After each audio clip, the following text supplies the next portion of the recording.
we are finally recording, and this takes so much. I'm getting faster at this. It only took about 20 minutes to set up. When we did with the Guzman episode, it straight up took like 40 minutes to like set everything up. Oh, I also had our other setup. We spent almost the whole day there. And it was just because we had to set up. Well, you just got to find your flow, you know? Yeah. Yeah.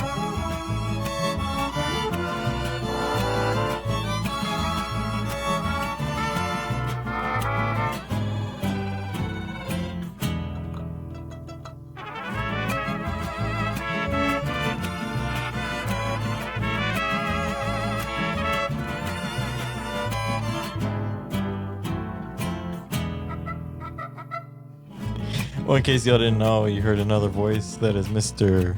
Carlton. Buenos tardes a todos. No, so this is episode 19 of Los Mariachi Sagas. Right. 19 already? That was fast. We're at 19. Yeah, we started this in August. And so I'm Alexis. There's Matt to my left. You can't see that. And right in front of us is Mr. Carlton. You introduce yourself a little bit, Carlton. Hi, my name is William Carlton Gálvez, currently living in San Antonio, Texas, and looking for a job. Looking for teaching. What do you do? You teach? I do a little bit of everything. I do transcriptions, also do private lessons, as well as recordings. I do a little bit of everything. Wow. So Carlton is a local celebrity here in San Antonio. In the Central Texas area. So Carlton was actually the best in the U.S. vocalist for the Mariachi Sagas competition. Is that right? Yeah, and funny thing, it was actually for the 19th annual. The 19th annual. It was meant to be, bro. Yeah, 19th episode, 19th. Man, and how old were you when you won that? You were in college, right? Yeah. I was at Palo Alto Community College studying with Juan Ortiz. I was 22 going to 23. 22 years old and best in the U.S. What year was that? That was 2013. 2013. I was at Vargas that year. Yeah, you were. I remember seeing you and Matt también. Yeah, and I remember watching you, dude. Like it was. I got chills, man. Your voice is just wow, it's crazy, man. Thank you. You were, ever since you won 2013, it's been a girl every year, right? You were the last male. Yeah, to be best in the U.S. So. Yeah. I've been the last male that won. And it's rare for a guy to win that competition or that title. Yeah, it's just because I think the competition's real, fierce. A lot of good female vocalists, and but I'm also seeing a lot of male vocalists starting to come up now. I don't know why. Yeah, well, it's like maybe it's. I don't know. You see all the girls that get up there with all their dresses and stuff, and they get to, dress up and kind of express themselves. And I don't know. I feel like maybe just not enough males go and want to. That's not their thing, to show themselves. And I don't know. It takes a lot. Yeah, it takes a lot to put yourself out there, especially like competing in front of or showcasing yourself in front of the best mariachis in the world, as well as your peers and colleagues. It's just like, woo. Must be really nerve-wracking. But let's get a little into how you started. You, because we had Adolf Ortiz. Yes. And so was he your instructor at one point? Yes, he was my instructor in high school, actually. My first instructor was Carlos Maldonado. Oh, yeah.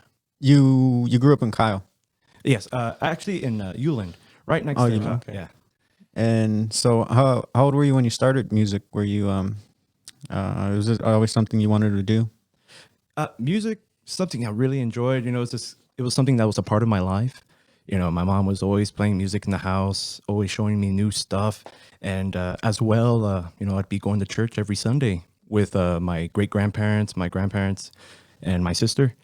And we actually had some really good a pianist and organist there.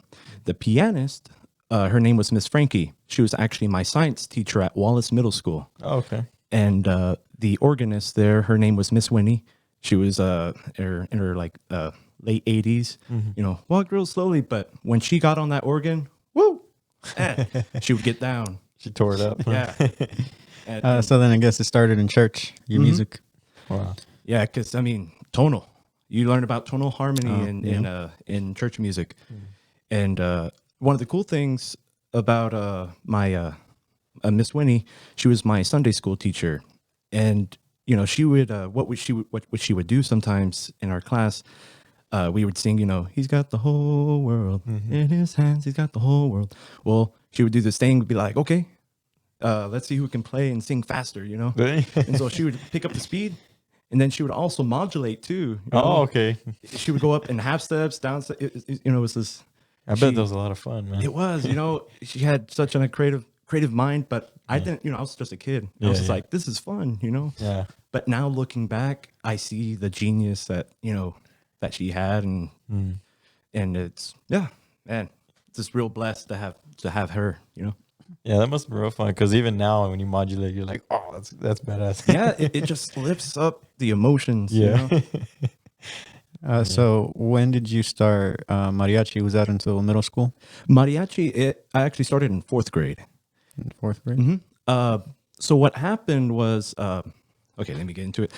Carlos Maldonado and Adolf Ortiz both presented an idea to, you know, start an after-school mariachi program. So this wasn't something that the school wanted. This was something that was presented by, you know, the music teachers there. And the principal was like, heck yeah, let's do it. So she gave them some money. They went down to Mexico, got some instruments, came back, you know, the next couple of days, and then that's how it just kind of started. But I remember I was in music class with Carlos Maldonado and with all my other peers. We were sitting in a circle, and Carlos Maldonado was like, hey, we're starting a mariachi program. Who would like to join? And so I started seeing other people raise their hands. And me, I don't know what mariachi is. So I was like, I don't know, sounds cool. And I see other people raising their hands, so I just raised my hand. Yeah.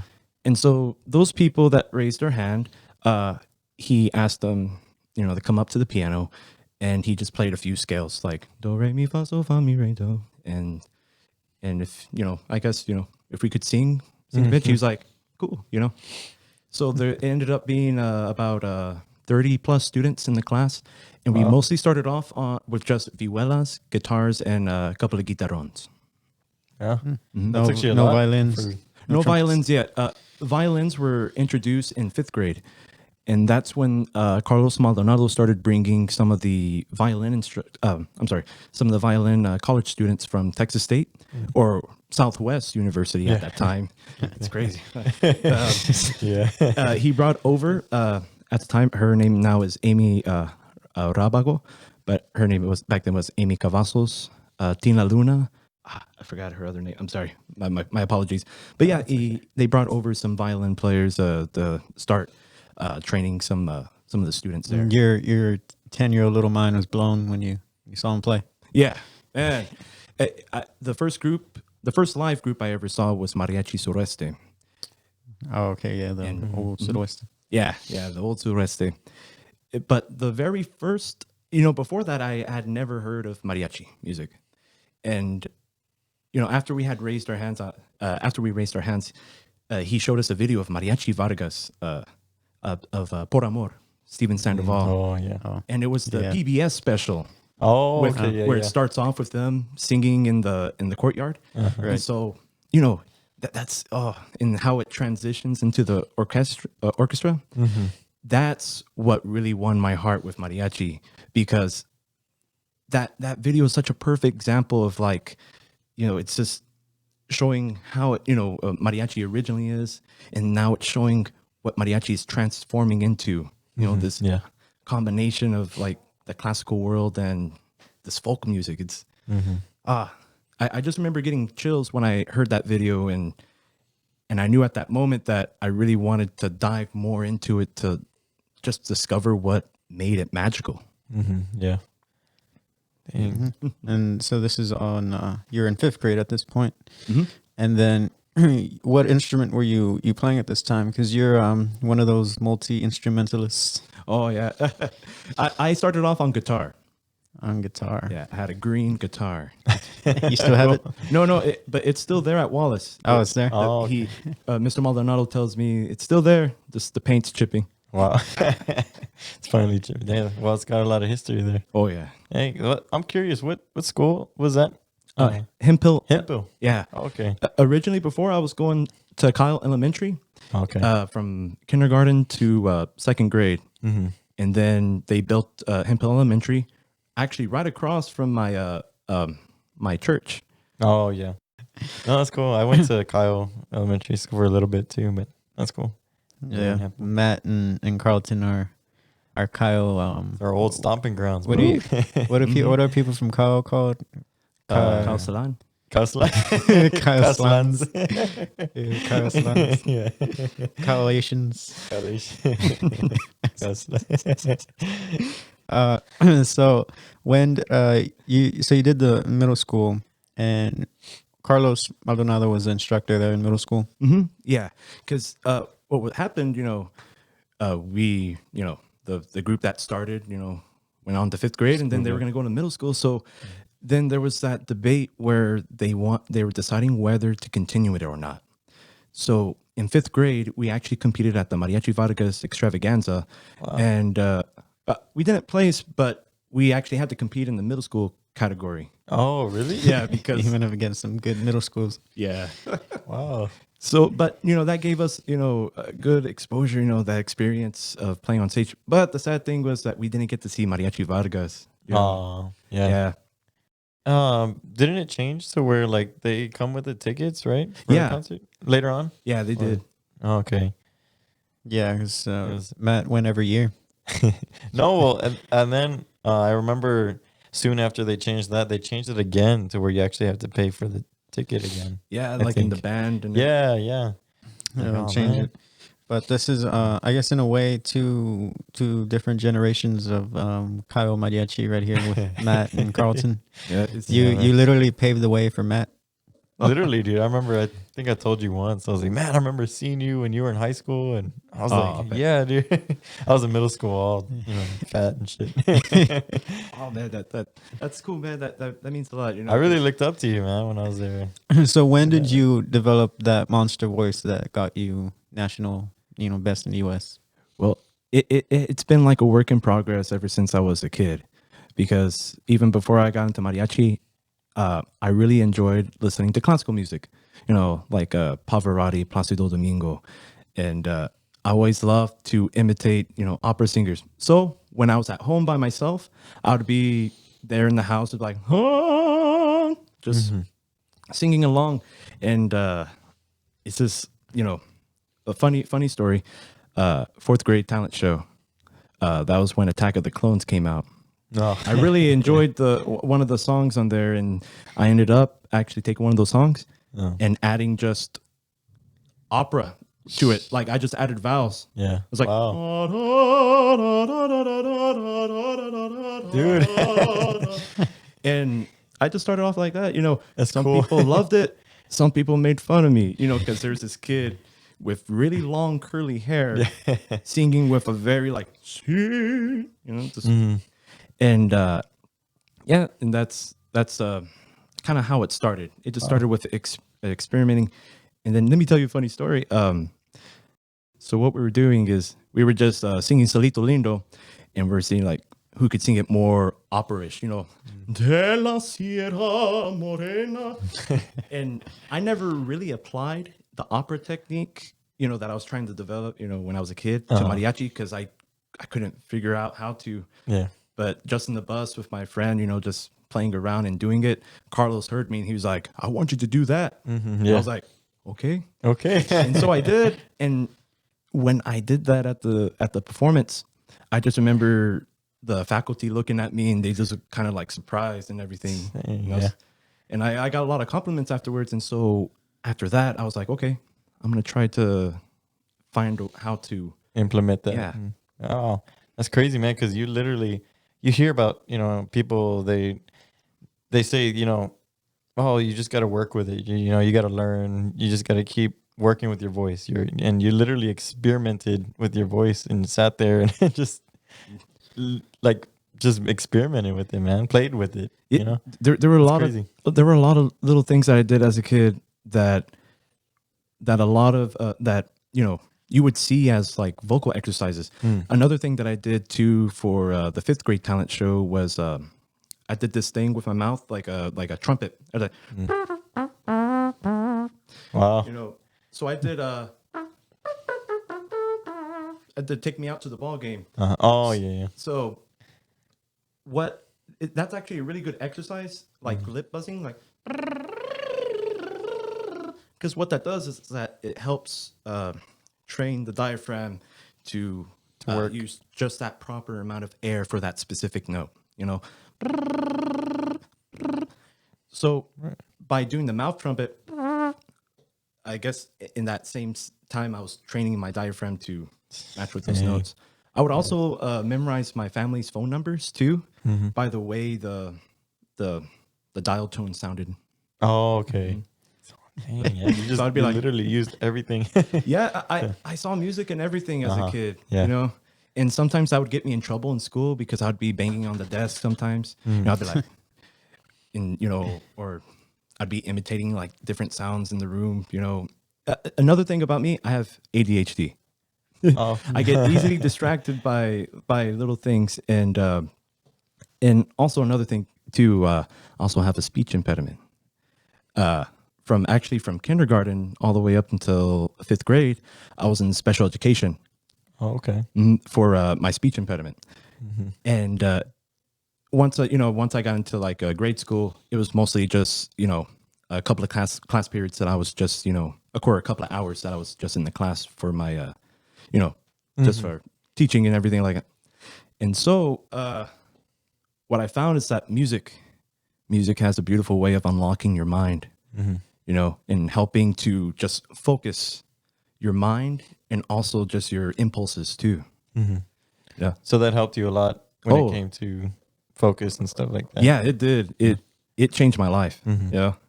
It especially in social settings, because as you can tell, I'm stuttering because I'm nervous because of this podcast. But the thing that I've learned as a musician is to work with that energy. If you're anxious, find a way to channel that energy. And I know that when y'all were talking with Joe about like, what to do with that energy. Yeah. Emotions. Oh yeah. You can channel it. You can channel that anxious energy into creativeness, into creative energy. It's just the biggest thing is to not to fear failing. That's true. That's the biggest thing, because if you have in your head that, either you'll crack or you'll mess like, a manico, then that'll happen. Because what you hear in your mind has to be, has to almost sound like a recording in your mind, the way that you want to express it, you have to hear it in your mind first. That's true. That's the biggest thing, there's no external factor. It all comes from the inside first, It's just kind of like dancing in a sense, Yeah. You're using your whole body, but with, as a musician, we're using mostly our hands, but in a sense, it's just like dancing, right? You're having to move your hands in a certain motion, You gotta feel it. Yeah. That's crazy because I think you're the second person that's mentioned something like that to me, where if you think in your mind you're gonna crack, or if you're gonna mess up a manico here, it's gonna happen. If you have to ask yourself, if you end up asking yourself in your mind, like, what if this happens? As soon as you ask that, you're done. Like, it's gonna happen. Yep. That's why sometimes mental practice is just as important, because what you want to do is you want to quiet your mind. One of the things that I always work with my students is, and it's something that I've learned from my other teachers, is that a piece really begins with the silence before and after a piece. It begins and ends with silence. It's and it's something that we can take from classical music, from the classical world, because the whole what is it, the concert etiquette that they have. Yeah, it's very quiet before it starts, so it's in a sense, music is very meditative. It is. Yeah, it's. I learned a lot from a lot of what you're saying from Antonio Briseño. Have you ever worked with him? Yes, I have. He's a great voice instructor. I took lessons with him one-on-one for over a year, and before him, I mean, my voice was not good, really bad. I mean, I didn't have technique or how to carry your sound, and one thing that he mentioned a lot was I guess what you guys were talking about right now. If you think that you're gonna mess up, you will, or not being scared of failure. He said, because he knew. I mean, I play vihuela and guitarrón and stuff, and he's like, you need to think of your voice, of singing like that, because you probably will mess up a note, a phrasing, or something. But he's like, when you mess up on the vihuela, like, what do? You just keep going with it.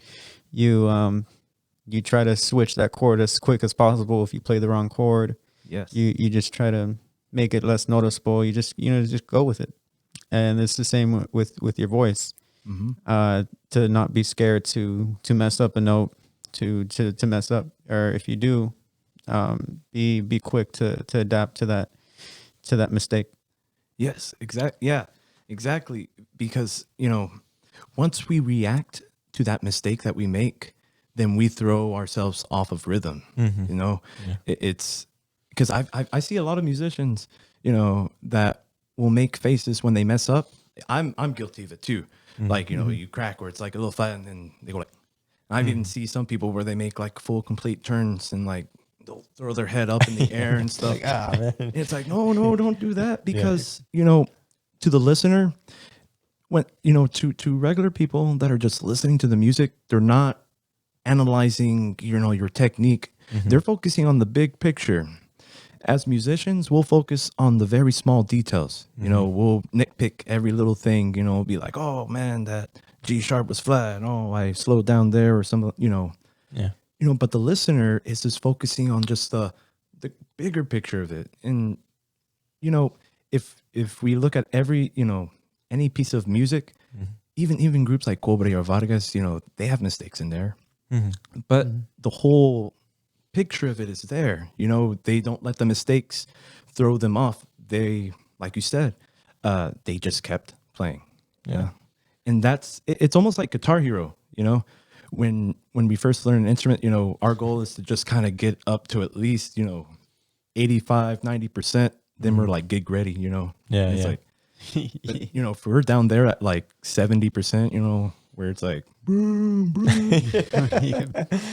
If you want to know if you're ready to do gigs, play Guitar Hero. Dude, Guitar Hero helps. It helped me learn about shifting. Oh yeah. To shift your first finger up, one button, then you're able to hit the orange and the orange note. Yeah. That was hard, man. Yeah. Play it on expert. But one thing, I guess, somewhat related. Our freshman year, Matt and I played for Juan Mendoza.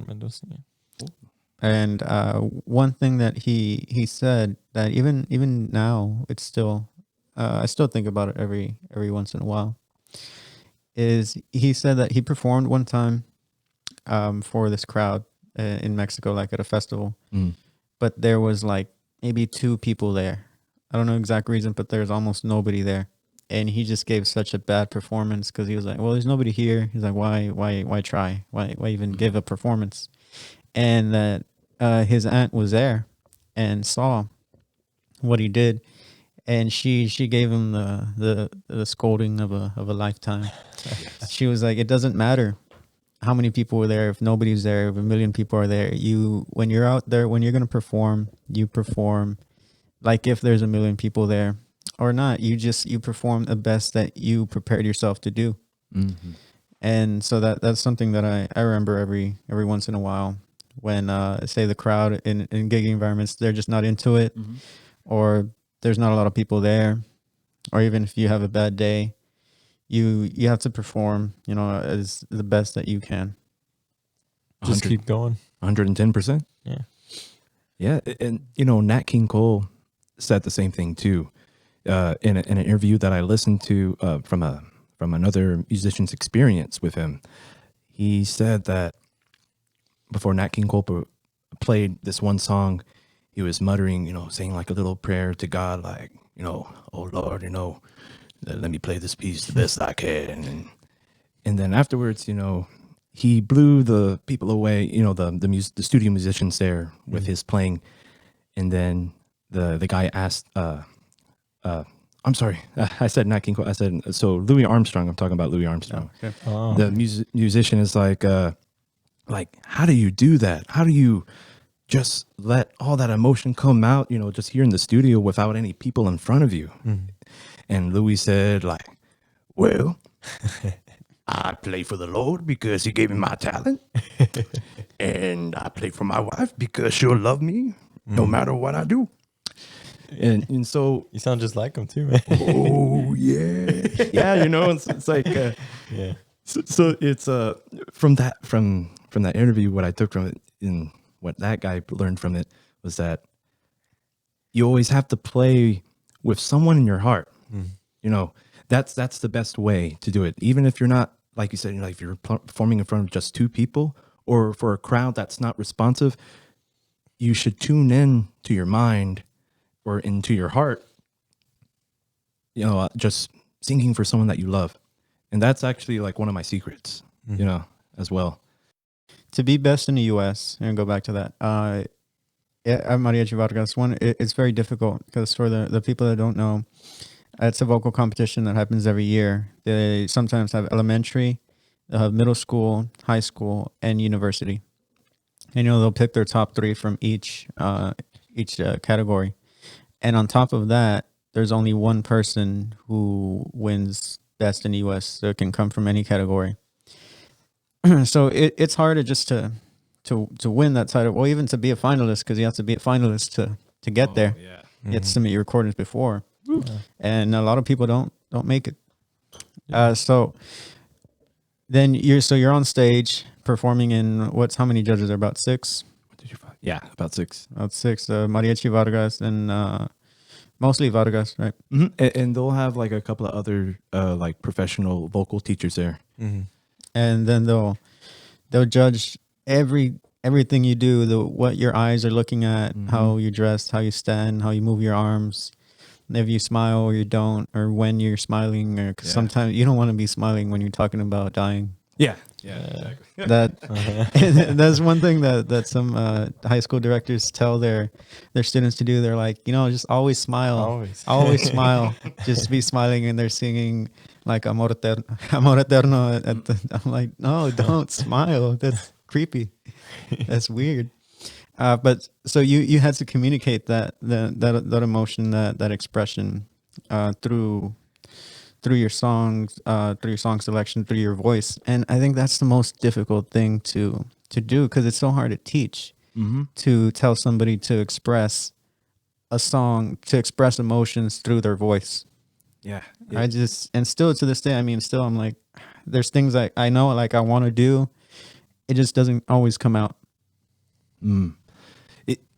Expression, if you just think of the first 3 letters of expression, experience, you got to experience life, all of its highs and lows, in order to be able to express, yourself through, creatively, whether it's writing, singing, or playing. So what I've learned is to like really use your imagination. You really want to create like a story in your mind, almost like a play,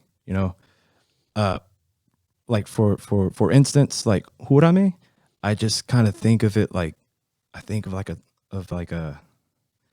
just kind of like a movie, just like a scene where like a man is trying to tell his girl that like, hey, I really love you, but all these people are telling you like, I don't, but you don't understand, I really do. I've been going crazy over you, trying to love you, and you don't see that, and I'm just driving myself insane trying to do so. And that's what that song's about.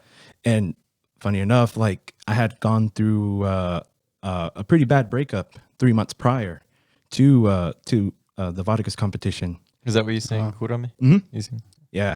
Perfect. Yeah, it was really perfect timing, and so I was actually able to release a lot of that energy into that piece because it just takes anytime you're healing from anything, it takes time, and that was like the moment where I was able to kind of just like, I'm here now, I just want to perform, and so I had that energy just kind of, in the back of my mind, and I was just kind of.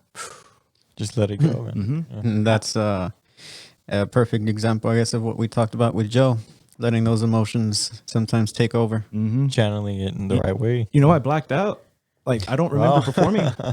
Wow, it just, the only thing I remember, I don't remember anything in the middle.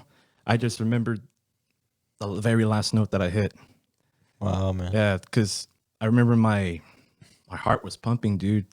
It was just going, and I mean, if you listen to the performance that day, you can really hear in my voice because it's going the vibrato is like really fast. But I think, because the tone of the song, I think it was appropriate. You know what I'm saying? The energy just it complemented the piece. I felt like That's crazy, Carlton, because I competed 2 years ago, and you're here sitting. You explained right now that you just blacked out. But I remember when I was on stage, and I was just thinking of so much, man. Like, and I guess it's because I was just too technical in a sense, and I really didn't relate to any experiences or any, I guess, anything, any emotion to sing the song. I was just thinking technical. I was like, okay, I need to walk over here. Okay, I need to do this here. Yeah. Oh, look, Pika is there. He's judging us. Like stuff like that, man. And that's crazy. I was there waving at you. They're waving at me. Yeah. I was like, hey, Matt. Yeah. And that's crazy because, like you said, you just blacked out and just let go. Yeah, it's that you got to have that focus. You know, That's crazy. like what is it? Just being in the moment. That's the most important thing. Not thinking about what's happened in the past or what's going to happen in the future, but just music has a really cool way of just kind of slowing down time. You're taking 3 minutes in that moment just to present a song. And so what the mental practice that we have to develop as musicians is to flip that switch to just focus in that moment about what we want to interpret. And one way to kind of help, one way that helps me to interpret or to kind of keep the flow of my words going is to practice with a metronome. Like the way the phrases go. So like, for example, like el tirador, I just like soy tirador que a las aves le tiro volando, chaparrita de mi vida, por tu amor ando penando. And practicing like this, just speaking it and not singing it, you're training your brain to just go with the flow. Just to create a natural flow of speaking it. What's the word? Just without with more ease and fluidity, and that will also contribute to your success as a performer too. Is just having a natural flow and finding those strong beats, within each of the phrases, because like boleros, each time signature will have a different feel, but yeah. So that's the most important thing too, is understanding the different pulsations of the time signatures for each song that you're singing too. That's important too. And that's something that you, well, I guess with what you're saying is you have to relieve your body of just its natural tension that it has, because your body is just, I guess, kind of, it does what it's always done for your entire life, and now you're trying to train it to do something different. Yes. You're trying to tell your body to express these things to, in your song, to sing in a certain rhythm that just goes against what your natural, because everybody kind of has a natural rhythm, just going about their daily life, the way they walk, how they speak. There's rhythm everywhere, And that's one thing we were talking about before is that massage gun you got right there. Yeah. Oh yeah. There's a lot of built up tension that musicians, they don't realize they have. It's crazy, man. It's one of the things I always when I'm teaching, I always spend 5 minutes on stretches, and I always explain to students the importance of it. And this was something that my mom taught me at a very young age. We would always be doing stretches, and I was actually in gymnastics for a little bit too. Cool. So I've always been, focused on, stretching and just like ergonomics, Oh yeah. just keeping loose, because, if we don't move our muscles, then we get like, what's the word? Like little cold patches of muscles that, blood doesn't reach it and becomes, it's not fresh. And so that's where all that tension can start building up. And before you know it, like you'll feel like a shooting pain, like somewhere random, like on your arm, but the tension might be like on your side. We're very, we're instruments ourselves. And the most important instrument that we got to take care of first is our mind and body, That makes sense. Yeah.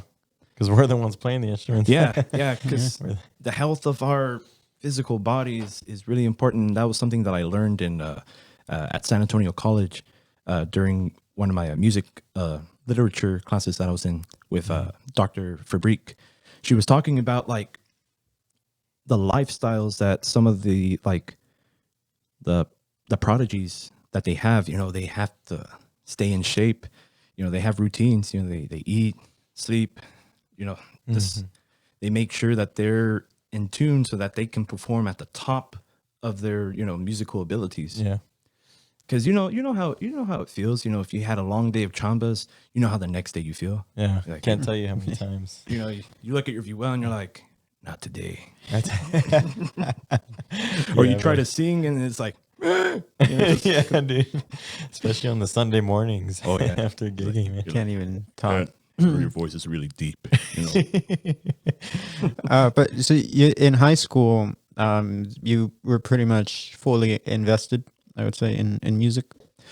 For the most part, yes. In the beginning of high school, I was kind of involved in a lot of different like extracurricular activities, like fencing, chess, and it's like in choir, también. So this kind of kept it balanced. It wasn't until like 10th grade when I started gigging professionally, and that's when I kind of like sacrificed my weekends, to start gigging and making some money. Hell yeah, man. Yeah, I think back to that when I was in high school, because I didn't start until I graduated, and I'm like, man, so many Saturdays where I would just kind of lay around or like, I wonder what I'll do today. Yeah. But now I know what I'm gonna do today. Yep. Saturday. Time to go to work. It's funny, right? Like how, the days that we have off are when everyone's working, and the days that we work is when everyone else is off. Exactly, man. I mean, I'm cool with it because before COVID happened, I always loved going to the movie theater at like 2 p.m, and no one's there. No one's there. Alamo Draft House, baby, man, that would just Yes, I love the Draft House. man, I miss it. And they're cheaper too. Yeah. But what were your plans then when you're graduating? What did you do when you graduated? Did you go straight to school? Or this is a long story. This is okay. So what had happened? So my family had moved from Ulan to San Marcos my senior year, but I was still going to Lehman, and so that year, sorry, I'm all trying to remember everything. So I'll just start up my senior year. Yeah, my senior year, just pretty much I was gigging with Relampo at the time, and my ex, who was here in San Antonio, I had met her in Las Cruces, New Mexico. Wow. Yeah, Cool. Yeah, yeah. places. yeah. And so we were talking and stuff, and so like you could kind of say that I had my foot, out the door going towards San Antonio. And at that time, my friend Gabriel Alatorre from Los Galleros, Okay. he was gigging with Mariachi Relámpago at the time. Oh, right. And so in May, I actually got kicked out of Relámpago because of some of the guys didn't like me. There's like oh, that guy, you know. Oh, They're a man. bunch of old, old guys. I know how they are. are, man. I work Yeah. with them today. Matt, take I your know. spot.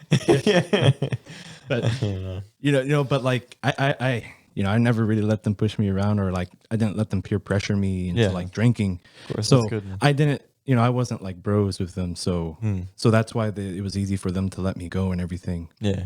But that led up to an opportunity for me to join Azteca de America for a few months, and then after that, I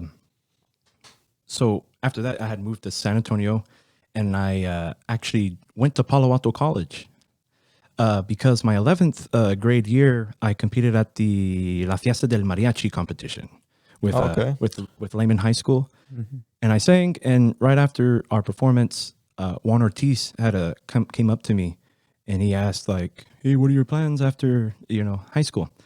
And I was like, "Oh no, maybe Texas State or something." And then he's like, "Oh, you should come to Palo Alto College," And I'm Trying like, to steal you away. "Yeah." And so he gave me his card, and I was like, "Cool." Wow. And so when I came to San Antonio, I just remembered that he said, Palo Alto College, and then I was like, "Okay."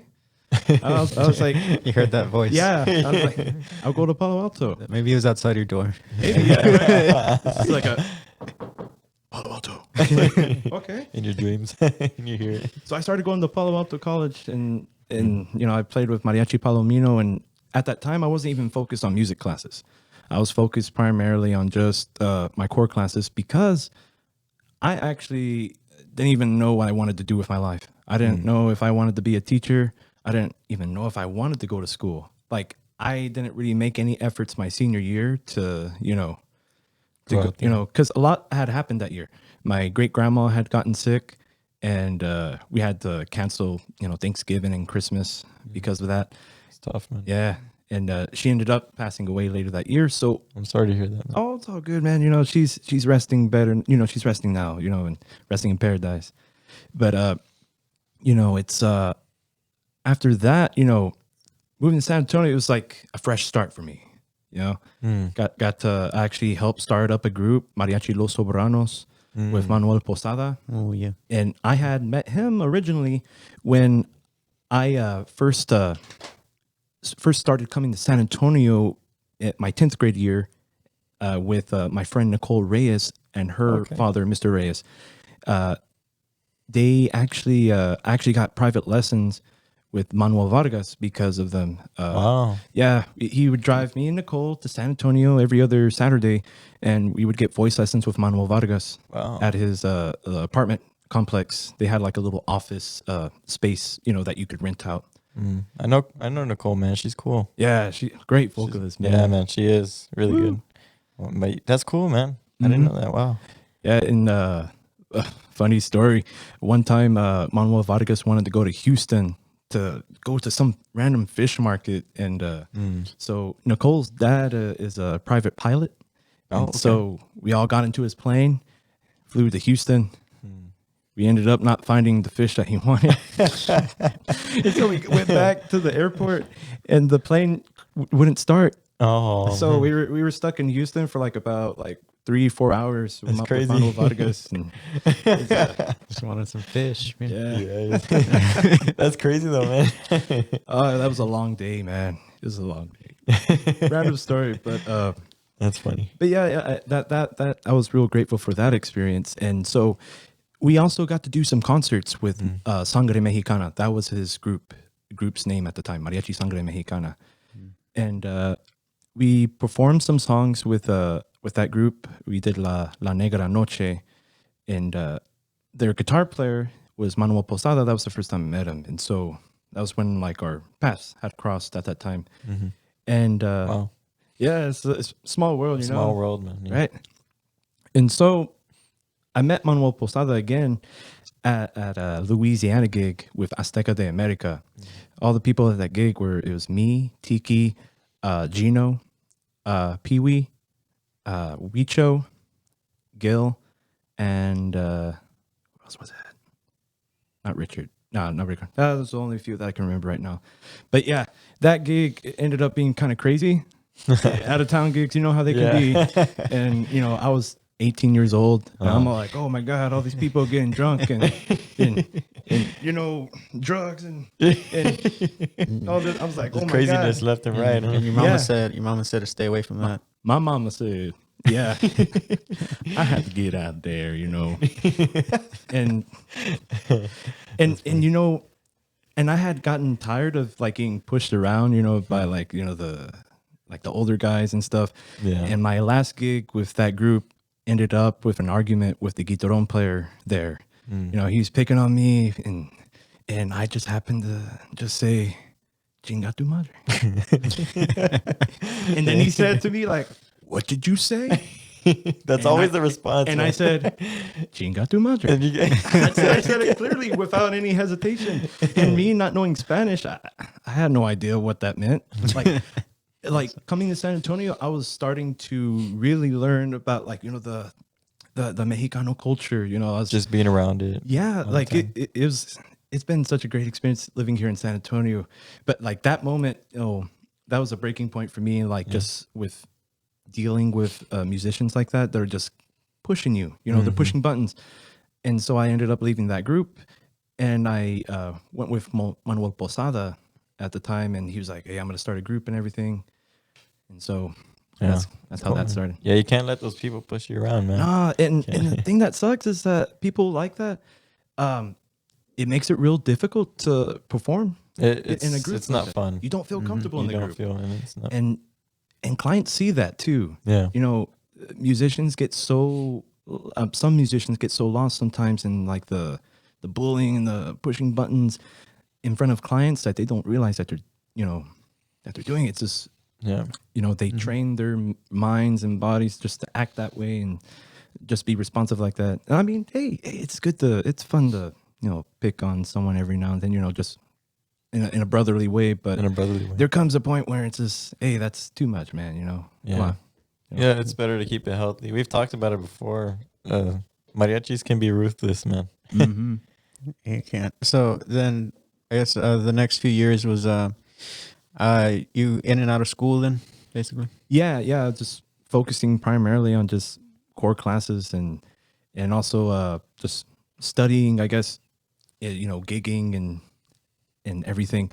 Because during that time, I was also studying, you know, by myself, you know, guitarrón and violin. Because since I was going to Palo Alto, I was with Juan Ortiz. And Juan Ortiz is an excellent armonía player.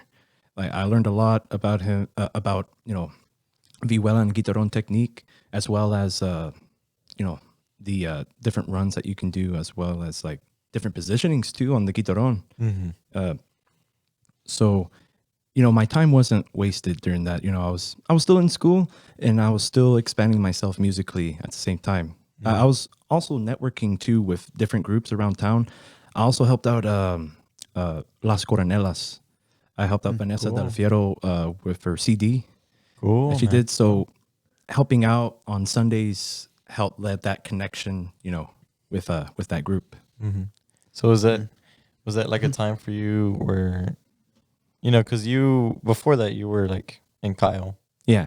Was that like a time for you to like learn more rep and how was that for you? There were some challenges, you know, because I don't know Spanish, you know. And then going back to, you know, I was in special education for like my speech impediment and ADHD and dyslexia. I'm just now barely learning how to, you know, to speak Spanish, even English too. But it's like, but it actually really pushed me. It pushed me a lot, and I learned a lot as well too, to the point where, well, I think I was more primarily focused on just the music part of it. Music part, yeah, not so much the words, because since I had that language barrier and that difficulty learning the lyrics, I focused primarily on just, you know, just learning all the different the chord structures of all the different types of, like, you know, the boleros and the rancheras.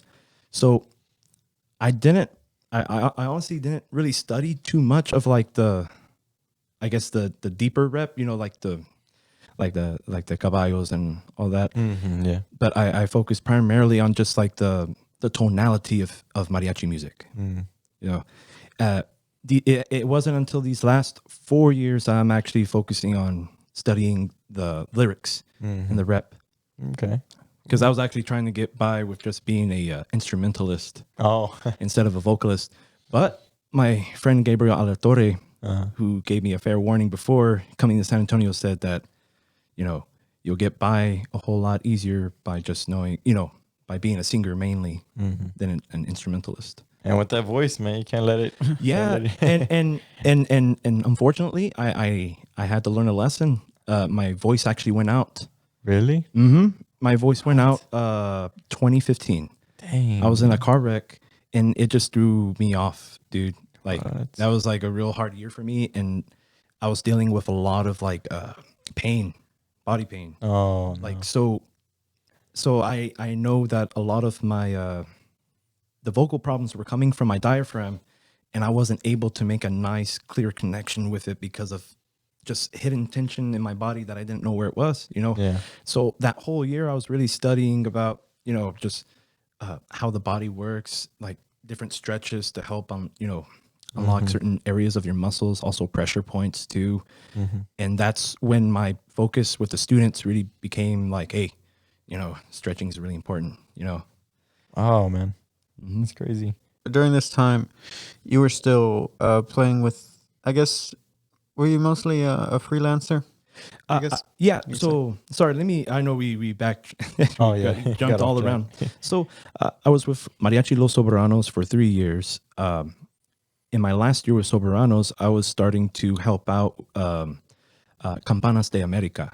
You know, Juan Ortiz is like, hey, we got a spot open. Would you like to come on over? Because they were looking for a person for the Fiesta Pops concert with the San Antonio Symphony. Yeah. So I started going rehearsals, and I think performing with Campanas that year really helped prepare me for the Vargas Extravaganza, because I got a lot of stage opportunities. Okay. Or stage opportunities to perform. So this was 2013 when you started with Campanas. Yes, sir. And you weren't a full member at this time, or were you? No, just part time. Just like I guess like testing the waters. I didn't become like an official member until like September, October of that year. And so Campanas is a group here in San Antonio. They were at one point, I mean, opening up for Vargas and touring with them, and they were a very popular, well-known group for a while. Yeah, and they got busy with their own individual lives. They're some are parents, some have their own businesses. So now it's just kind of like more of a part-time kind of thing.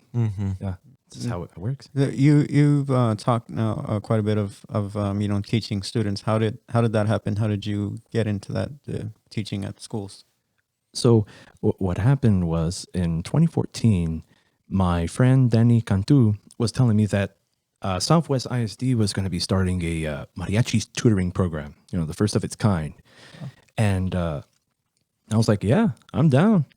And so that position started in 2014 of August. And pretty much there were, how many tutors? 6 tutors that were hired on. And me and Adrian Briajalva. Yeah, Briajalva. Him and I were paired up, and we would just jump around, the different schools each day. All the middle schools and then the high school we would work at. And so I worked as a violin and armonia specialist, and he worked as an armonia specialist as well. Good armonia player, man. Oh, dude, man. He actually helped me really understand how to read rhythms. Yeah. He's a great teacher. He is. Too. He's a good teacher. What was your I guess the main instrument at this time? Main instrument at that time was violin. When did you start the violin? Was that in high school? Yeah, I started violin my 8th grade year. The funny story is in 7th grade, I told Carlos Maldonado that I wanted to play violin, and He's all like, no, you can't. You know, first you gotta take care of these modules first. He made these armonia modules that he would give us like a badge each time we completed each one. Cool. And so I went through all of them real quick. I was like, I got it. And so I was like, I'm ready to learn violin now. Yeah. And then he was like, nope. No. Now you need to do 10 backflips in a row. Yeah, exactly. Pretty much. And so, you know, I really wanted a violin. And so my mom, I had found one on eBay for like $30. It was a 3/4 violin. I thought it was a full size, but it was 3/4. 3/4. Yeah. And you were a big 8th grader. Yeah. Yeah, you're a pretty good big guy.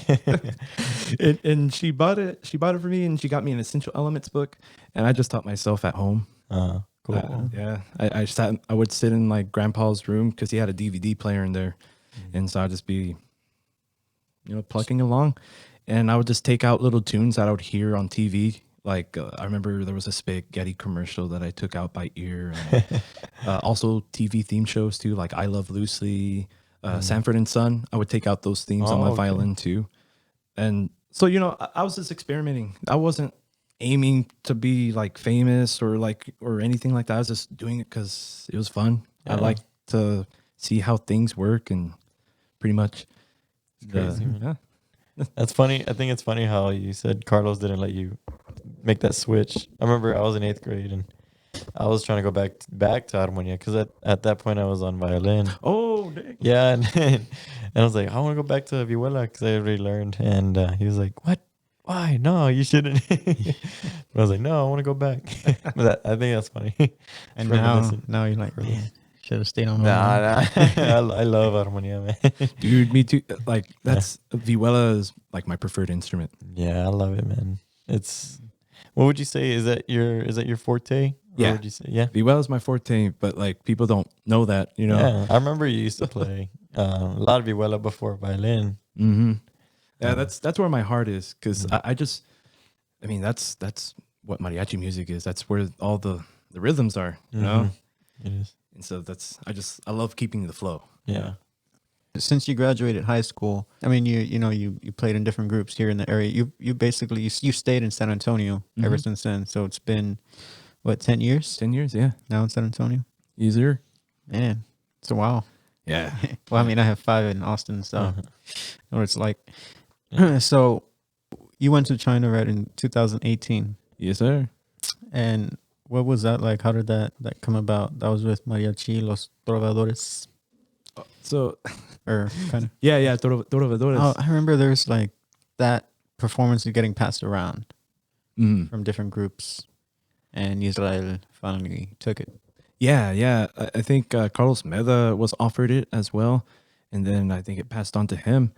And how I found out about it, I was coming home. Oh, not coming home, but I was heading downtown to do talon on the river, and I was parking my car at Mariachi Bar, and I saw Vince there outside chilling with his friends, and I rolled down my window. I'm like, "Hey, Vince!" And then Vince is stumbling to my window, and he's like, "Hey, Carlton, you're coming to China." I'm like, "Oh, okay." He volunteered, told you. Yeah, he's like, "You're gonna text Israel, tell him that you're going to China." I'm like, "Okay, I will, man." And so All right. I texted Israel, you know, when I got into the other car to go downtown to the Riverwalk. I texted Israel like, "Hey, you need me to go to China?" He's like, "Yeah." But like, you know, come to found out, you know, we had to pay our own way there. So I started a GoFundMe really early on. And, you know, I tried to push the guys to, you know, get a GoFund, you know, starting for the group. But, you know, they kind of lazed around for a bit, you know. Yeah. And so we were actually like scrambling actually the last month, trying to figure out who was going to actually go, because some people dropped out because of, you know, financial reasons. You know, we had to dish out like close to, you know, $1,200, and that wasn't including, you know, what we were going to spend, you know, like on, I don't know, you know, gifts and, you know, food that, yeah. you know, at the airport and stuff. But luckily they paid for our room, and they also paid for like our lunches and dinners. Oh, okay. So we got that, you know. The cool part of that trip was that was my first time actually traveling overseas and being in a a long ass plane ride. Excuse my language. Yeah, that was the longest plane ride. 14 hours, 18. And I was in the middle seat too. Oh no! I was there like this. Dang. Yeah, and you know, when we got there to China, the whole atmosphere there was so much different, you know, because then we were the minority, you know. This is Mexicanos getting off the plane, and you know, we were just walking through, and it was very what would be the word best describe it? It's kind of overwhelming, kind of in a sense, but in a good way. I was just kind of whoo. Yeah. When we got there, they kind of warned us like traffic is pretty unpredictable here. You know, sometimes they'll just close roads just to have government officials go through, and it'll back up traffic for hours just for that reason. Wow. And so we got into the bus, all of us, and I remember I bought some guitarón strings, and I was changing the strings on the bus. So I'm all there looking out the window while I'm like In traffic. And that was like the only pair of guitarón strings I had too. They're like high tension guitarón strings because I was using Israel's bass. Oh, okay. It had really low action, dude. And even with those high tension strings, dude, Oh, that was mine. Still. I sold it to Israel. Yeah. The Chavelo. yeah, that one. Yeah. Dude, even with the high tension strings, it still was pretty low. Yeah, it was. Like I was still slapping it, like, but it still had a really good sound though. I was, but yeah, it didn't sound good. but I don't know. I'm all going deep into like changing the strings now. There you good. All right. String served its purpose. That's what you went to China for, to change your strings. Yeah, dude. No, but I was actually kind of scared that the guitarón would have been like that. It would have like exploded or something. You know. How did you get it over there? Had a hard case. Oh, okay. Had a hard case, fortunately, and you know. Cool. Yeah. Yeah. But the case got a little banged up though. Oh no. Oh, it did. Oh, that was also my case. Was it blue? No. It was red. It's red. Then yeah, it's mine. I don't remember what color I got, but it came with a guitarón, right? It like fit. Yeah, it was perfect. Yeah, I believe I also got that case. But so then you got to China. What was the first thing y'all did? Did you go to a hotel? First thing we did was we got a good dinner. You know? Oh yeah. So we ate at this I was gonna say Mexican restaurant. We just ate at this restaurant, and you know they it's like it was pretty much the food that they gave us was pretty much like a Chinese buffet food. Okay. Pretty much, you know, just a breaded chicken with, you know, different sauce. Also, they had fish, too, a big bowl of rice, and we would sit around a round table, and it had a little glass piece in the middle that would rotate so that you could, you know, share the food with everyone. Oh wow. So it was pretty much just one big meal that everyone just kind of that you would pinch in for. But fortunately, they paid for our food. Yeah, that's good. Trip. So we ate like that for a good, 4 days while we were there. Bet it was different, right? It was. We lost a lot of weight también too because, you know, we didn't have our Whataburger at McDonald's out there. Oh, I would have missed it so much, man. No, Dude, we did. You had to walk everywhere or walk a lot. How long were you all over there? We were there for, if I remember correctly, it was like 5 days. 5 days. What were some of the performances y'all did? Some of the one of the performances that we did, or the main one, was there at the Beijing Olympic Stadium, and what we did, it was like a showcase of all the different groups from different areas of the world. You know, the country. We had people from Germany, Russia, Italy.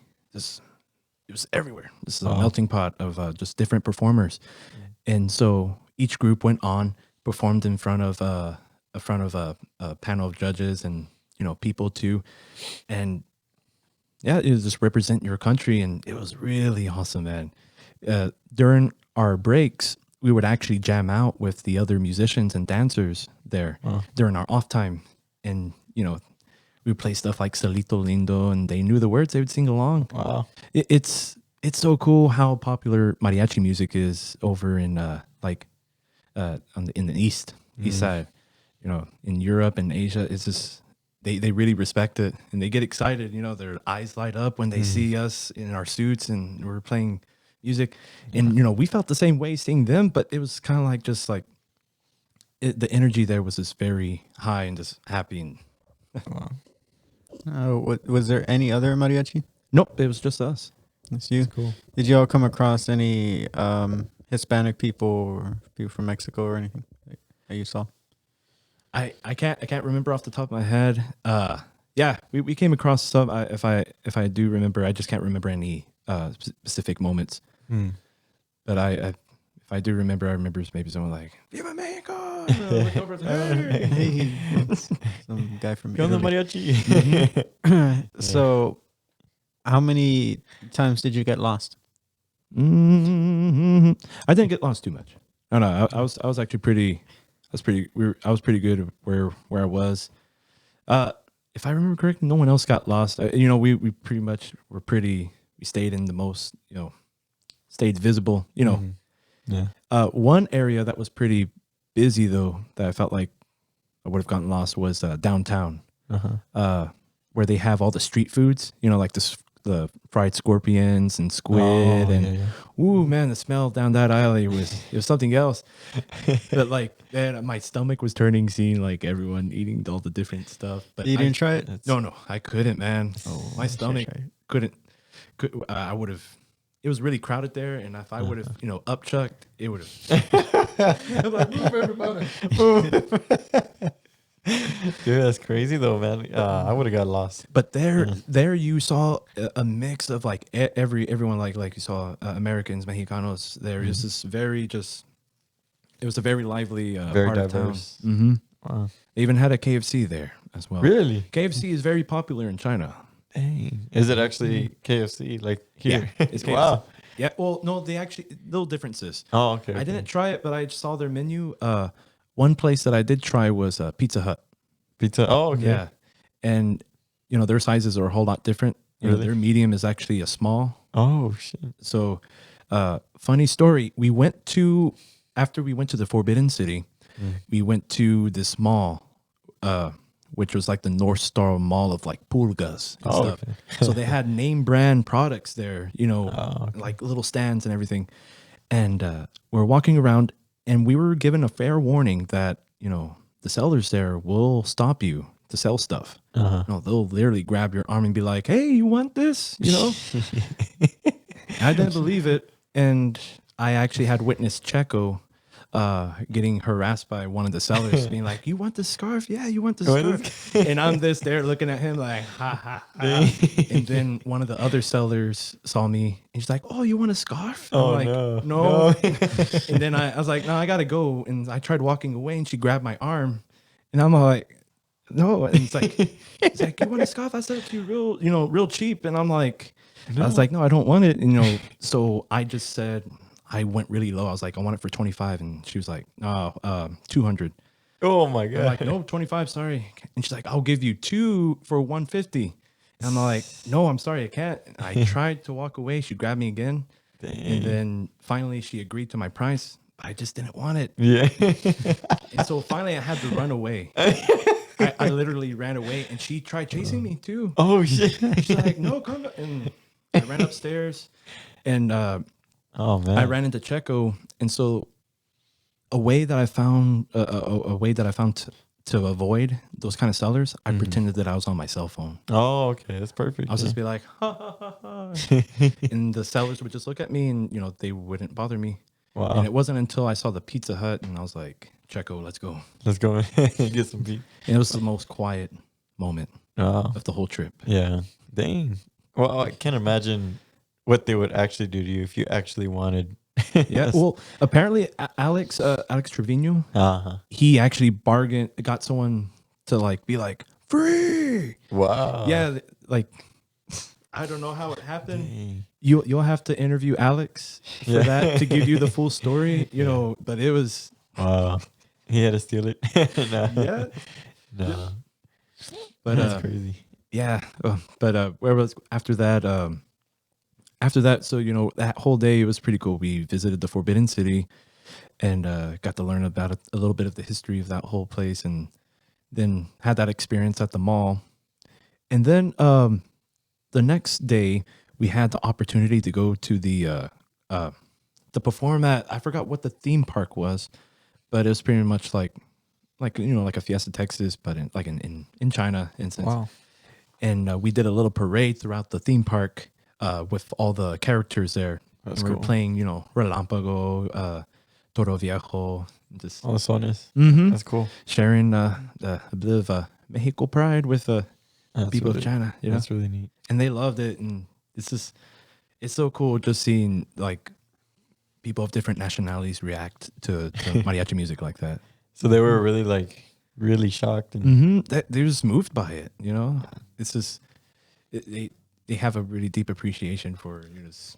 Did you have anybody there that was like Chinese but try to speak to you in Spanish? Yeah, we actually went to this tea house, and the guy that was giving the presentation, he was like, "Would you like it in English or in Spanish?" oh And then he just started talking full Spanish Wow. for the whole 1 hour that we were there while he was presenting the tea, and it was so fluent. wow. It- That's it was- crazy. yeah, He speaks more than me, literally. yeah, yeah. Like Wow. even I couldn't understand, but I knew like I was because I don't know Spanish that well, you know. But I was like, wow. That's neat. So it was a pretty good experience that you had there Yes, sir. in China. Was that I guess your most memorable experience of playing? Oh yeah, throughout all yeah. your years. Yeah, it's one of the highlights of my musical career. What about the time you were at the Great Wall? What did you do? Oh, We were talking about that earlier, I think. I sang a high C At the Great Wall. At the Great Wall. Here, I even You recorded it. you cracked the Great Wall of China. Yeah, everything started rumbling like. The Mongols woke up. So here's the video, and they say if you sing for the Great Wall, you'll hear it sing back to you. Really?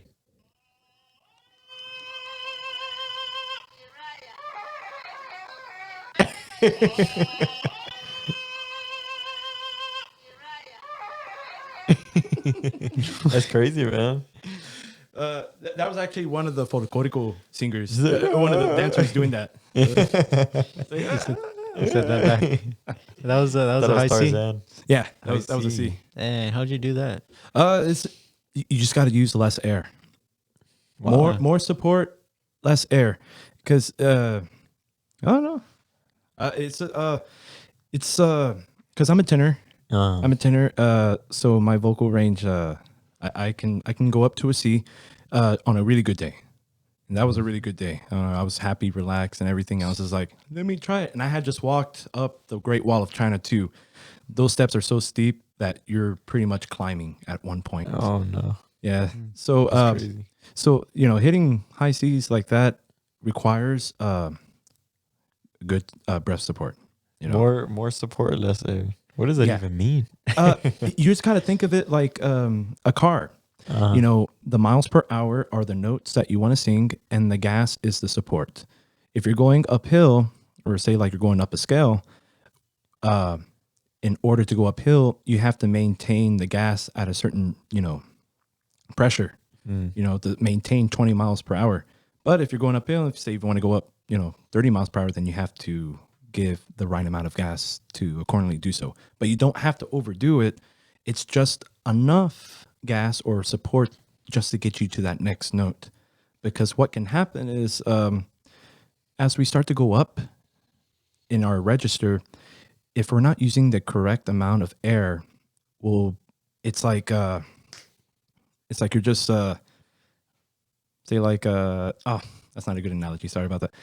So if you're just adding more pressure, unnecessary pressure, then you'll have to overcompensate it by squeezing, around your throat. That's where you get the tension around your throat, because if the air support is not appropriate for the specific note that you're singing, then you're having to compensate in different areas of your body by adding stress to change that airflow to be that specific speed.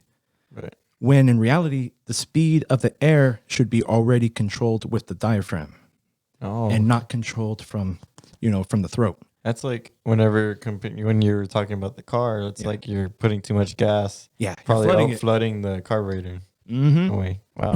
Yeah, Yes, in harmonia terms, that's like if you have to play faster, that doesn't mean you put more power. It's that you play lighter. exactly. You play lighter, you're able to play faster and cleaner. Mm-hmm. Same with the singing. Yeah, and you actually need less air to sing up higher. Mm-hmm. The thing is that, you know, in order to sing louder, you need to have the support to be able to control that airflow, to be able to make the note grow. Mm. You know, Okay. it's kind of like I don't know if I can exactly. Yeah.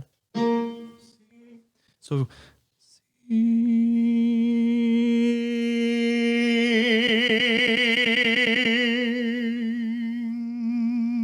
so the note starts off very small. You know, when you're say like you're practicing, C, very small movements. You know, C, and that's me using just the right amount of air. And so once you found the air, That's funny. once you find the air that support the, then you can start to make you can make it grow after that. And you can start to add color to it as well once you know what pressure you need for that specific note, you know? Yeah, that's crazy. I need to start practicing that. Yeah, if you ever I have think I've questions, tried man. it before. Yeah. Funny, like singing also requires muscle memory. I mean, like Yeah. violin playing, you know that's what you're gonna play, the notes and everything, because you just done it 1,000 times. Mm-hmm. And I guess it kind of works the same with your voice. You're gonna sing a song that you've done 100,000 times. Your voice, your body just kind of knows what to do. Yeah, it's kind of like if you're walking around a neighborhood that you're really familiarized with, you know, you're just like, oh yeah, I've seen that house before. Yeah, I know how this sidewalk feels, you know, around this corner. That's how singing is, exactly like how you described it. It's just muscle memory. It's a familiar, you know, place that you've been to. Yeah. What I wanted to get into was go back to your time at in the Vargas competition. Yeah. What that actually was like, that whole process, you know, the preparing for it. Did you have a voice instructor, or were you working on your own? Oh, if I could backtrack real quick. So, you know how you're saying like, you know, you have to audition for the finals and everything. Right. In high school, I actually auditioned 5 times, never made it. Really? Never did. 5 times? Mm-hmm. Every year that I was there in high school, because I was in high school in 8th grade because, you know, they were still building a middle school. But yeah, I auditioned 5 times, never made it. Wow. And like, you want to know something? Like, Adolf had called them saying like, hey, how come, you know, my student, you know, he sings real good, but, you know, doesn't make it. And he said, oh yeah, he has a good voice, but maybe he should do a faster song, because I love doing boleros, man. Wow. Boleros. So, you know how fierce the high school competition is. So, you know, if they're deciding on like a person that's singing a faster song or a slow song, they're going to choose someone that's singing a faster song. Yeah. Yeah, more exciting, gets the crowd going. Mm-hmm. So I found that my opportunity to really make it into the finals was in college, because not a lot of people audition for some reason in the college category. And so I auditioned. In my first time ever competing was in 2012. I competed with Y Volveré, and I recorded the pista on my iPhone. I got my friend buddy Rangel to do the trumpet parts, Oh, okay. and and I did pretty good. I actually hit an high A in that, and in Vargas in the comments that they put, they liked the performance, but the thing that they said that hindered my performance was my diction, my enunciation, and also one word that I cut off that I didn't make completed. I think I did evolvere. I cut it off instead of doing evolvere. Oh, you know, okay. because I took a breath in between, so Right. that deducted points for me as well. So my mission after that, and after 2012, was to get a voice teacher. So I asked Juan Ortiz to be my vocal instructor that year in 2013. And so I decided on the song Júrame, and he guided me through it.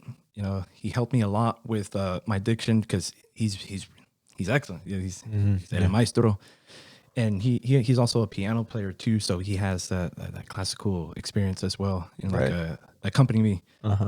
And so that's just kind of just how it started. And I just, you know, I listened to the song at least, you know, once every day, and practice through it. And surprisingly, you know, when the time came to audition, I waited to the very last minute. Mm-hmm. I waited to the very possible last minute Wow. to submit my stuff, like an hour before. Oh man, I recorded my stuff 2 hours before, you know, the deadline was due, Uh, because I had, you know, I was insecure. I was like, nah, I'm not gonna win this year. So what's the whole point in, auditioning? You know, I was having a lot of thoughts and feelings of doubt. But then I was like, you know what, forget it. I'm just gonna do it because, you know, I really enjoyed doing this, and I just want to, never know. yeah. So I recorded it and submitted it, and I had made it again into the finals list. And so time came and performed. Do you remember the people you competed against in the college category? Man, I honestly don't remember. It doesn't matter, man. You won the whole thing, anyways. Yeah, that whole day, man, my adrenaline was running, dude. Really? Yeah, That year was the vocal competition Saturday morning. Yeah. Yeah, they had moved it to Saturday morning. And now I think it's Friday night. Well, now it's online, and now it's Vargas is weird this year. Yeah. Mm-hmm.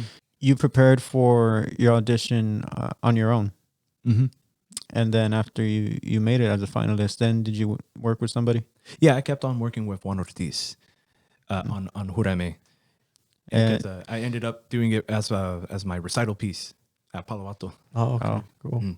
It would have been funny if they denied your recital and they said, "Oh, you don't pass, but you got best in the U.S." Like, it's not good. It's like, sorry, we can't pass you. And you're holding their title as best in the U.S. But You're wearing your jacket. Y'all got jackets, right? yeah, That's cool. Actually, I think I'm the only one that has a jacket. Really? Yeah, Oh, wow. I think.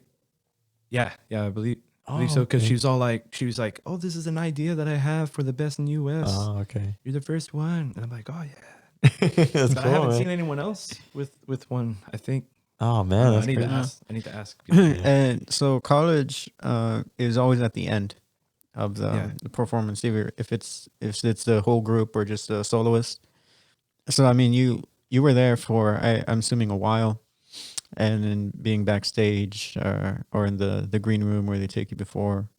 I don't know, how were the nerves during this whole time, because you're basically towards the end. Oh yeah, woo, man. So I remember right after sound check, I walked down to the cafeteria or the food lobby of the Lobby, River yeah. Center, and I got me some chicken strips and fries and soda. You ate before? Yeah, Wow. I had it. That's I ate funny. before. Yeah, dude, I do, like, I don't know. It's like I was hungry. I was like, I want my food. I remember getting sick too. Really? Yeah, I started feeling like a little like cold coming down. Like I started getting the chills. Oh, no. And so I was like, oh man. Not right now. I know. I was like, will I be able to hit those G's today? How many times did you have to pee before? I didn't have to pee. I no? actually remember that I didn't pee too much. but I do remember just my stomach being and just butterflies. Uneasy. Yeah. But Pepe Martinez Jr., he made me feel comfortable. Really? When I came up stage, when I came up stage and he was just there chilling watching Pan Am. Oh, okay. He looked at me. He's like, Willie, and he gave me a hug and everything. He's all like, mucha buena suerte. I'm like, oh, gracias, señor. Yeah. And so that made me feel a whole lot better and just made me feel like, yeah, I am supposed to be here, so I don't need to feel worried or stressed or anything, And random story, I actually got a little voice lesson with Steven Sandoval. Oh, really? After the vocal workshop the day before. And apparently, the year before, 2012 was supposed to be his last year, but that year he had filled in for Manuel Vargas because the whole his visa problem right now. yeah. Yeah, can't come back. Yeah. Yeah. So I got like a little 10-minute lesson with Steven, and like, that was, there were a couple of things that I was really happy to have had, because Pepe Martinez Sr. had gotten sick in 2012, if y'all remember. Yeah. Remember, he didn't perform, but he did show up for the 19th annual 19th annual Vargas extravaganza. Yeah. Because I helped present a award to him Okay. for like all of his achievements and stuff. Yeah. And so that was the last time he was ever in San Antonio. And I actually found out from my friend Tiki that the arrangement of Jurame that I performed was an arrangement that that Pepe Martinez was commissioned to write for Mariachi Cobre for a potpourri de Julio Iglesias that they did, where it has Abrázame in it. And yeah. That's cool, man. Yeah, so it's just like full circle. Yeah. And it was just an honor to be able to perform for those two people, for their last time being here in San Antonio. Yeah. I actually remember, I think I saw, that's really neat, man. I think I saw Pepe Senior. He was actually at the mall. You know how we're kids, we're walking around the mall. He was there walking around with his wife, I think. And we're just all hoarding him around him, dude. Dude, he's such a down to earth person. He is. He was really cool. But it was weird to see him in his civilian clothes. Right? It was really weird. So then you get on stage, you blank out, you faint, and then you finish with your performance, and so you have to sit through the results, right? So that's what comes after. It's usually like say 30 minutes after or so. And then so there was elementary, middle school, whatever, high school, and college comes. And so what the way they do it is they'll announce your third, second, and first place winner for each category. So it comes to the college category, they announce third, second, first. You don't hear your name. What were you thinking? You're like, I didn't place. Yeah, I thought I didn't place. I was kind of like, dang it. It's like, I started I was starting like to kind of analyze like my performance. I was kind of trying to think like, man, what did I do wrong? Was it my diction again? Or was it, But then I was just kind of like, oh, well, I tried my best. My mom was there with me too. She was holding my hand and stuff, and we was there. And then, there's that moment of silence right before Pepe Jr. was, making the announcement for, Best in U.S. and stuff. And, I still had a little bit of hope in me. Like, I was like, it's never know. Then he said my name. And my mom, she started bawling, and I kind of want to cry thinking about it, man. But it's like, and it was a pivotal moment in my life, because it was just like everything that I had worked up for was, all the hard labor was, it paid off, man. All the struggles and just all the things that, that I guess all the roadblocks that I had, both in my education and just personal life. It just it was like a nice moment. It was a really nice moment.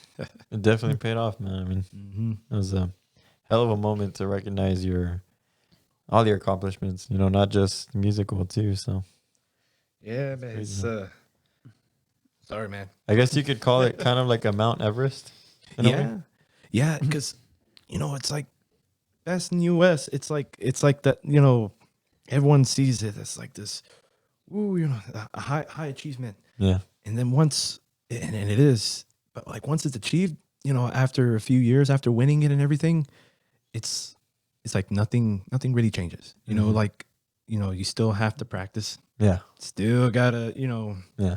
Yeah, you won Best in U.S. doesn't mean that that's it. You still gotta practice and show your passion for the craft. And still, the year that I won, I did feel the stress. I did feel the stress of being like, everyone knew me as Best in U.S. So that did add a little bit of, fire to like my how I practiced. I was very focused, and that's when my perfectionism got a little bit out of hand that year too, because I was really focused on just making sure everything was like, aligned and perfect. But that ended up, backfiring in a sense. But that's life, you learn from your mistakes, and the biggest thing, and Joe Baca said it, is just to be yourself. Yeah. Be your authentic self, and that's the key to everything, to life.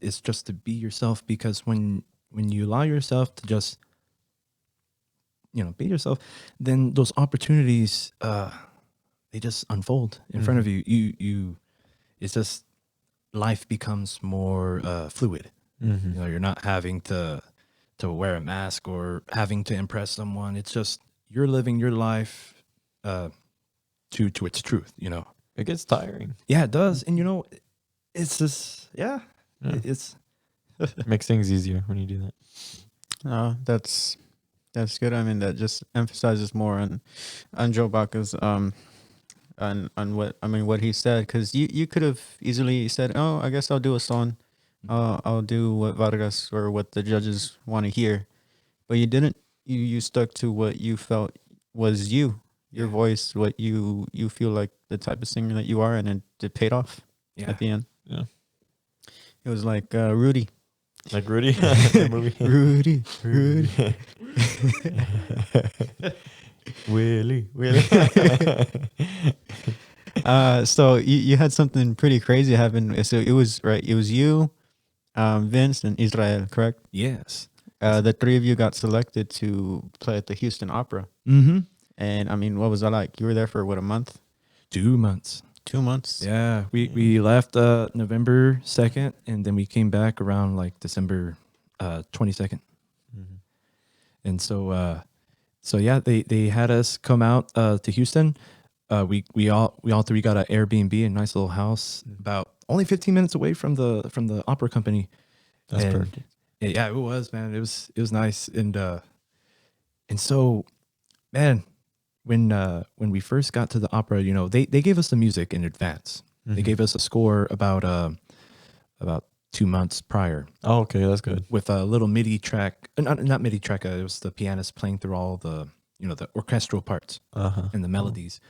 And so we had some time to practice with that. But on our first day, we came to realize what they expected from us. Mm-hmm. They said, okay, we just need y'all to have the music memorized by next week. And we're like, oh, and we're just kind of there like, yeah. And, they were really nice with us. They said, okay, can y'all get at least, songs 1 through, 10 memorized? And we did. We took up the challenge and we conquered it.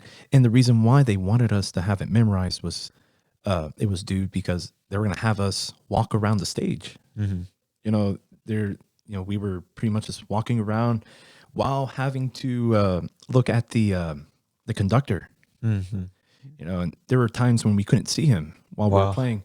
So they had these TV screens like up in the balconies where you could see the conductor. But sometimes there was like a lag or a delay in the video. So his downbeat would be like a split second, behind. So there were moments when, but that's when, we had rehearsed that opera, we were well rehearsed. Mm-hmm. So in any of those little instances where there might have been a slip up, we corrected ourselves really, really fast. What made y'all go and audition for the opera, man? That's really neat. So what happened was, Vanessa Alonso had posted a thing on Facebook saying that the opera was looking for 3 musicians. Oh, okay. Either individual musicians or a group that could audition, Mm-hmm. So I was originally going to audition by myself, but then I found out that Israel was going to audition, and then Vince was interested as well. Then Vince came up with the idea like, hey, why don't we just all, audition together? Perfect. And so, we're like, let's do it. And so we rehearsed like a couple of songs together and just got prepared. And so the day of the audition happened to be the same day that we were supposed to leave to Albuquerque. Yeah. I remember Oh, that. man. That's crazy. So the audition was at 10 in the morning, and I had to leave from San Antonio at like, 8 in the morning, 7 in the morning. So me and my girlfriend, we drove to Houston, and then I met Vince and Israel there. We auditioned. It's like a 5-minute audition. There weren't a lot of people there. There was probably like only like 8 people's names on there. Okay. And we did our stuff, and they're like, all right, thank you. We did Cihualteco, and then they asked us to do Malagueña. Oh, okay. And we did that in 3-part harmony, and it came out nice. I bet it did. Mm-hmm. We were kind of tired too, from just like early morning, and singing that early in the morning, you know how it is. Yeah. It's like you can't sing that early, but we still did, and made sure to get a good warm up. So we did the audition, got in the car, headed to Albuquerque, and so about even 2 hours into driving into to Albuquerque. Yeah, about 2 hours into our 8-hour drive, we get an email from the Houston Grand Opera saying, "Congratulations, you have won." And we're all like, There's a voice like that. fast. yeah, it was fast. It was like an email response that same day. I wasn't expecting a response, for like another couple of weeks, because I had originally auditioned for that opera actually 2 years prior, Oh, okay. because they were looking for cast members for main roles. Wow. But I didn't get it, but that opportunity came again as as an instrumentalist, and that's when we all took that opportunity to audition. Yeah, Hey, this happens Yeah. faster than MNG audition results. Jeez, sometimes take 2 days, Yeah. even though you have class the next day. You're like, it's like do I go to class or no? who got first chair? Yeah. I don't know. I don't know. Guess we're not going to class. We don't know. Lopez would do that. It's like, Yeah. or it's already class time, and still we don't have the results. He's like, all right, let's play a song. Who's in? What part do I play? What's that's really neat. Who prepared the music for you guys for So there were 2 people or 3 people that were involved. Javier Martinez, Pepe Martinez's son, and David Hanlon, the conductor. He contributed to the arrangement and also some of the parts as well. Mm-hmm. And then Leonard, he was he wrote the words and of the screenplay and everything. Oh man, It takes a team, man. it takes a team like and the a lot of teamwork. work. Yeah. A lot of work because I got the opportunity to see y'all's very last performance. Yeah. I wanted to go for since y'all started it, because how many performances did y'all have? We did 12. 12 of them. Yeah. I've been wanting to go for all those 2 months to go see you guys, and I finally got to go, and it was. I'm not really like a guy to go watch the opera, but that one in particular, especially seeing you guys, that was really awesome. Like it was my first one, and that was a huge experience. That was an awesome experience, dude. Oh, To you guys, yo. I'm happy you were able to come to it, man. Yeah, Like, dude, you freaking killed it, man. like for me, that was a childhood dream of mine as well. Like before I even wanted to become a mariachi, I wanted to be an opera singer. Cool. If you remember before, I was at home just going, and, Like an opera singer, yeah. And y'all actually got chances to sing, right? Like choros and stuff. Y'all sang a lot, actually. yeah, we actually had a solo piece In the beginning, right? Was it? Yeah, in man. the beginning and middle and Yeah, two and songs. that was really neat to see you guys. I believe you played guitarron. Yes, sir. And it was Isra, Vihuela, and Vince on guitar. Yeah. That was really cool because I see you guys. Y'all are moving. It's the opera. It's a story, and you guys are literally moving the whole time. Yeah. And that was really awesome. Yeah, man. Also memory. Yeah, that's a lot of work. Was that something that that was, I guess how to put this, was when they looked for the musicians, were they looking for mariachi musicians? For what were they looking for? Yeah, I believe what they were looking for specifically, just mariachi musicians that they could just plug in and then pretty much create a mariachi with the pit orchestra that they had provided, because it was pretty much a mariachi that we had for the opera, because we had of course the guitarron, the vihuela, the guitar, and then in the pit we had 8 violins, 2 violas, 3 trumpets, a harp, and a cello player. So it was like it still had the mariachi sound. And what David Hanlon, what he did successfully with the pit orchestra was having them play like a mariachi. And I think that was also it was just from our joint efforts, our collective efforts, with us, Israel, Vince, and the pit orchestra members, and with David, it was just a collective effort to really bring that music to life. So, and I mean, you guys were next to the cast members and the singers. They were like stars of the opera. So, I mean, the eyes were always on you, you guys. Yep. Yeah.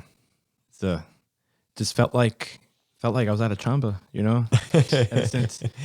But just more, I guess, You didn't because it was an hour and 20 minutes, an hour and 20-minute performance. Yeah. So it was like an hour and a half chamba. That's kind of what it felt, but just more proper. You know, like There was no mariachi loco, or was yeah, there? no mariachi loco. Oh, okay, good. Was That's it? sad. That would have been horrible. Yeah. They probably thought about it. Probably. It's like a little intermission. Mariachi logo. You had to dance to the tiki rap. No, it's like loco, mariachi loco, Mariachi. quiero bailar. Get that from Eli. And that was, what was that, 2019, correct? Yes, sir. Yeah. Do you have any questions, anything you got to say, Matt? No, just thanks, bro. No, thanks for everything. Thank you. Since, like I said, you were like one of my role models growing up too. So seeing you when you were in high school and I was in middle school at the time. But, thanks, man. You're a part of it. Oh, y'all too. It's the way music works is that, like people that you look up to, they grab you up and, they bring you up to their level, and it's just, you do the same too, Yeah, it's for sure. we're all here to help each other grow and to expand as musicians. And yeah, it's just Exactly. we can all have a good time, and we can really expand the musicality of Texas. I really feel like with that kind of mentality. I think this is a great outlet for that. It is. Honestly. Well, yeah, we want to thank Carlton for being you're the sixth guest. Woo! Yes, thank you, bro. On Los Mariachi Sagas. I need to use this pad more. I can put really whatever cool. sounds I want. But yeah, dude, so do you have any plugs that you want to put in there?